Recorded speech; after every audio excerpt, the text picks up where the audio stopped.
సువ్రత సుముఖ సూక్ష్మ సుఘోష సుఖద సుహృద్ మనోహరోజిత క్రోధో వీరబాహుర్విదారణ. అర్థం: ప్రపంచాన్ని పాలించే మహేశ్వరుని పరిపాలనా దక్షణ విలక్షణమైనది. మొదట దృఢమైన సంకల్పంతో ఆరంభించి తర్వాత తన ఆలోచనలు 10 మందికి నచ్చజెప్పి దానిలో ఉన్న సాధక బాధకాలను సమగ్రంగా సూక్ష్మంగా చర్చించి అప్పుడు ప్రజానీకానికి తన సంకల్ప సారాన్ని అందజేస్తాడు. అందరినీ ఆనందం కలగడమే ఆనందమయుని ధ్యేయం. శరణని తన చరణములను సమీపించిన ప్రతి వ్యక్తికి ఆశ్రమం ఇవ్వటమే ఆ సుహృదయేశ్వరి మహావ్రతం.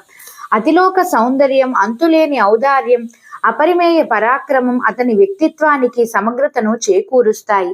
అవసరమైనప్పుడు అరివర్గాన్ని చీల్చి చెండాడటంలో కూడా వెనుదీయడు.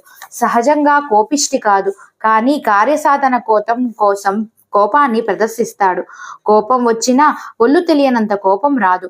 కోపాన్ని అదుపులో పెట్టుకొని లోక కళ్యాణం కోసమే దాన్ని ఉపయోగించుకునే శాంతమూర్తి విష్ణు.